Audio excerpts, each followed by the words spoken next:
Comme vous le savez, survivre sous la bedrock dans Minecraft est presque impossible, à moins de trouver un glitch spécial. Et il se trouve que dans l'un des snapshots de Minecraft 1.18, un bug permet de construire et de détruire des blocs sous la bedrock. J'ai donc décidé d'en profiter pour essayer d'être le premier Polonais à finir Minecraft en commençant dans le vide.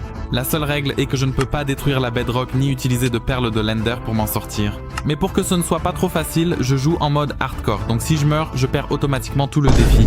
J'ai donc tout de suite créé un monde avec un coffre bonus sans lequel je n'aurais aucune chance de survie, puis j'ai récupéré tous les objets. J'ai fabriqué un établi pour crafter des dalles en bois, puis j'ai récupéré les torches et le coffre. À ce moment-là, mon seul but était de trouver de la nourriture pour ne pas mourir de faim. J'ai donc construit une ferme à monstres simple, ma seule source d'objets, et une fois fini, j'ai dû m'éloigner d'au moins 24 blocs.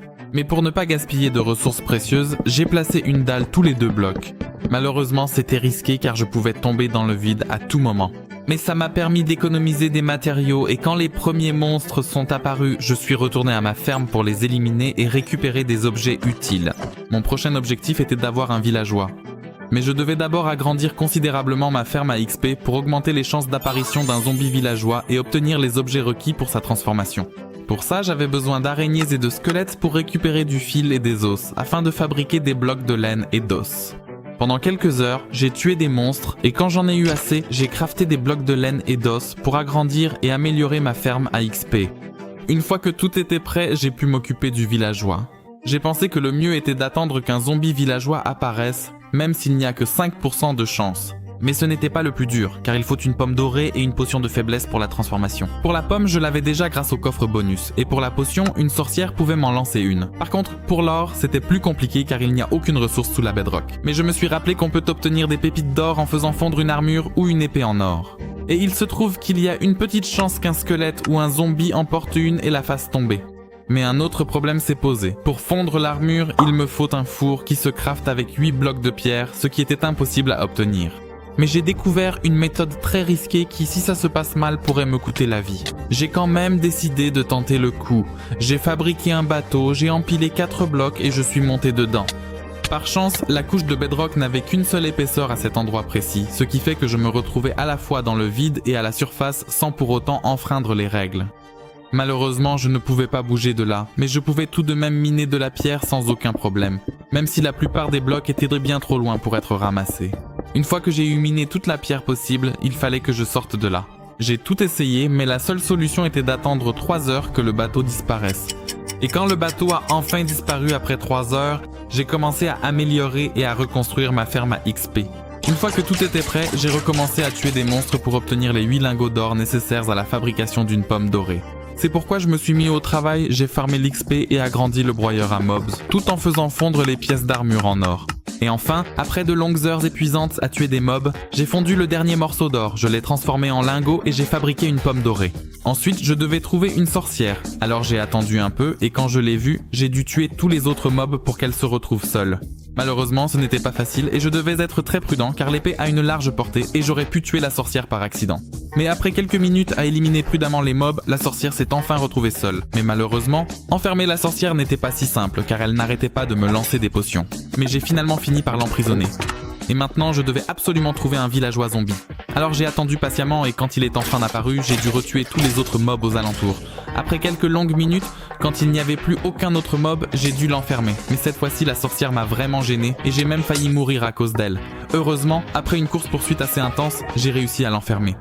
Il ne me restait plus qu'à attendre tranquillement que la sorcière nous lance une potion de faiblesse. Et dès qu'elle l'a fait, j'ai immédiatement donné la pomme dorée au villageois. La transformation a été très longue et j'ai cru avoir fait une erreur, mais heureusement, le zombie est enfin redevenu un villageois. J'ai donc dû tuer la sorcière afin de garantir sa sécurité de manière permanente.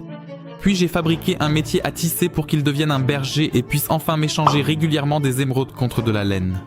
La seule chose que je pouvais produire à l'infini au sein de ce vide totalement absolu. J'ai donc fabriqué autant de laine que possible avec mes fils et je l'ai échangé contre 4 émeraudes. Maintenant, je devais trouver un marchand ambulant pour lui acheter des objets spéciaux indispensables pour accéder au Nether et à l'End. Mais vous découvrirez de quels objets il s'agit dans un instant. Pour qu'il apparaisse enfin, j'ai agrandi toute ma plateforme, je l'ai éclairée partout avec de la pierre lumineuse et j'ai échangé tout le reste de ma laine contre des émeraudes. Entre-temps, j'ai fabriqué une petite ferme à araignées pour obtenir des fils, mais elle n'était vraiment pas assez efficace, alors je l'ai laissé tomber pour attendre patiemment l'arrivée du marchand. Au bout d'une heure, j'ai vu qu'un lama était apparu, alors j'ai couru vers lui, mais malheureusement le marchand n'était pas là. J'ai cru qu'il était tombé dans le vide, mais j'ai fini par l'entendre et j'ai vu des particules. Dès que je l'ai trouvé, je lui ai acheté une pousse d'arbre et de la terre, puis j'ai planté l'arbre. J'ai utilisé de la poudre d'os et j'ai coupé le bois. Comme j'avais tout ce qu'il me fallait, je l'ai poussé dans le vide avec ces lamas. Puis j'ai mis notre villageois principal en sécurité. Mon prochain objectif était d'obtenir de l'eau et le seul moyen était d'en acheter à un marchand ambulant. Malheureusement, le précédent n'en avait pas, j'ai donc dû attendre qu'un autre apparaisse.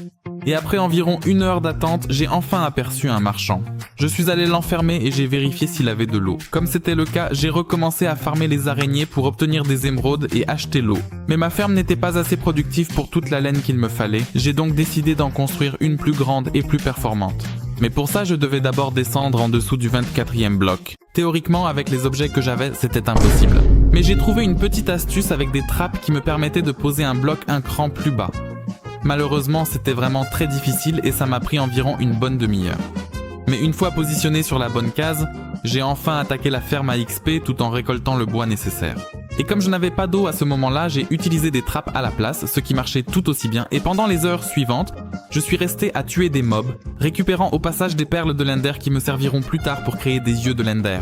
Alors, quand j'ai eu presque 4 stacks de fil, j'en ai fait de la laine pour l'échanger avec un villageois, puis avec les émeraudes obtenues, j'ai acheté un seau d'eau. La chose suivante à faire était une source d'eau infinie, et vous pensez sûrement qu'avec un seul seau c'est impossible, mais il y a une astuce qui consiste à verser l'eau, puis à la remplir dans des fioles pour les vider ensuite dans un chaudron. J'ai donc décidé d'en profiter et j'ai amélioré la ferme à XP en y ajoutant de l'eau. Et maintenant, il était temps de récupérer de la lave dont j'avais besoin pour fabriquer le portail du Nether. J'ai donc d'abord cherché un endroit où on entendait de la lave, puis j'ai construit une plateforme, posé un bateau et je suis monté dedans. Une fois de l'autre côté, j'ai creusé la pierre et j'ai tout de suite récupéré la lave. Je devais donc maintenant construire une ferme pour laquelle il me fallait du cobblestone, un chaudron et du spéléothème. Comme vous le savez sans doute, j'avais déjà les 2 premiers et il ne me manquait que le spéléothème. Mais le seul moyen d'en avoir était d'en acheter aux marchands ambulants. Alors, pour ne pas perdre de temps inutilement, j'ai construit une ferme à marchand où s'il finit par apparaître, l'eau le transporte vers un tout autre chunk. J'ai donc attendu une demi-heure qu'il spawn et quand il est enfin apparu, j'ai dû retourner à la ferme à XP pour ramasser du fil, le transformer en laine, le vendre aux villageois et enfin acheter le spéléothème. Ensuite, avec les éléments mentionnés, je suis allé construire la ferme à lave, qui fonctionne malheureusement assez lentement. Entre-temps, je tuais des mobs dans la ferme à XP et j'ai aussi fait un générateur de cobble pour avoir des blocs de construction et des outils en pierre infinie, car ils s'usent très vite quand on farme l'XP.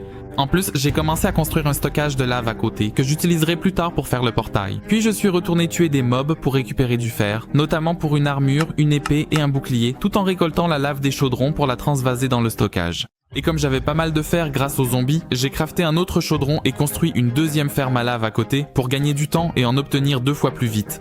Ensuite, je suis retourné farmer l'XP et à un moment, il y avait tellement d'items au sol que j'ai commencé à avoir des lags. J'ai donc décidé de brûler les items dans la lave, mais malheureusement, toute la ferme à XP a pris feu et j'ai cru un instant que tout allait brûler.